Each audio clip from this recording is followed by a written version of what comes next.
नमस्कार शेतकरी बांधवांनो, जर तुम्ही ई पीक पाहणी वेळेत केली नाही तर तुमचे हे इथं नुकसान होणार आहे। तर त्यामध्ये ई पीक पाहणी का करणे आवश्यक आहे व ई पीक पाहणीमध्ये जर तुम्हाला काही अडचणी येत असतील तर हा व्हिडिओ तुमच्यासाठी आहे। तर ई पीक पाहणी का करणे आवश्यक आहे याबद्दल आजच्या व्हिडिओमध्ये माहिती पाहणार आहे, तर व्हिडिओला स्किप न करता शेवटपर्यंत बघा। तर 2025 ची ई पीक पाहणी आता सुरू झालेली आहे। तर बरेच जणांना OTP, लोकेशन, त्यानंतर फोटो अशा विविध जे काही प्रॉब्लेमचा इथं सामना करावा लागत आहे। तर आता जे काही ॲप्लिकेशन आहे इथं कोणाच्या मोबाईलमध्ये इथं वर्क करत नाही आहे, तर आता नवीन व्हर्जन इथून डाउनलोड करून घ्यायचं आहे। त्याची लिंक आपल्या व्हिडिओच्या डिस्क्रिप्शनमध्ये मिळून जाईल।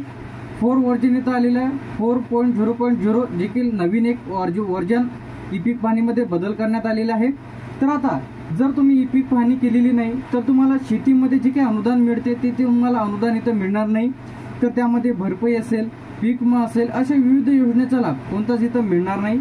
कर्जमाफीसाठी अर्ज जर तुम्ही केला तर तो अर्ज इथं रिजेक्ट होईल। ज्या शेतकऱ्यांनी ई पीक पाहणी केलेली आहे तर तुम्हाला सर्व योजनेचा लाभ मिळेल, कर्ज सुद्धा मिळेल, त्यानंतर कर्जमाफी सुद्धा होईल।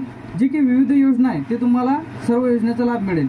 तर आता ज्यांनी ई पीक पाहणी केलेली नाही तर अशांना सर्वप्रथम त्या शेतकऱ्यांना अनुदान इथं मिळणार नाही। दुसरं म्हणजे कर्जमाफीसाठी जर तुम्ही अर्ज केला तर तुमचा अर्ज इथं डायरेक्ट रिजेक्ट करण्यात येईल।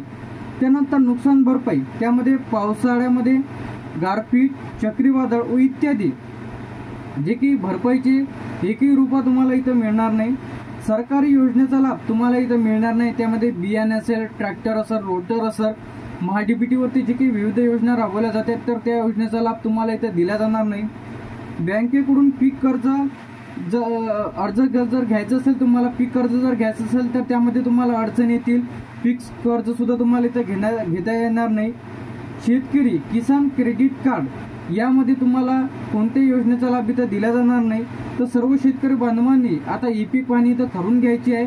ई पीक पाहणी जर तुम्ही केलं तर तुम्हाला बियाणे, त्याचप्रमाणे तुम्हाला विविध योजनेचा लाभ इथं घेता येणार आहे। तर सर्व शेतकरी बांधवांना आव्हान आहे की लवकरात लवकर तुम्ही तुमची ई पीक पाहणी इथं करून घ्यायची आहे। त्यामध्ये सोयाबीन असेल, कापूस, तूर, उडीद, मूग, ज्वारी, तर अशा पिकांचा यामध्ये समावेश आहे। खरीप आणि रब्बी जेव्हा जेव्हा ई पीक पाहणी सुरू होईल तेव्हा तेव्हा तुम्हाला सर्व शेतकरी बांधवांनी ई पीक पाहणी करणे आवश्यक आहे।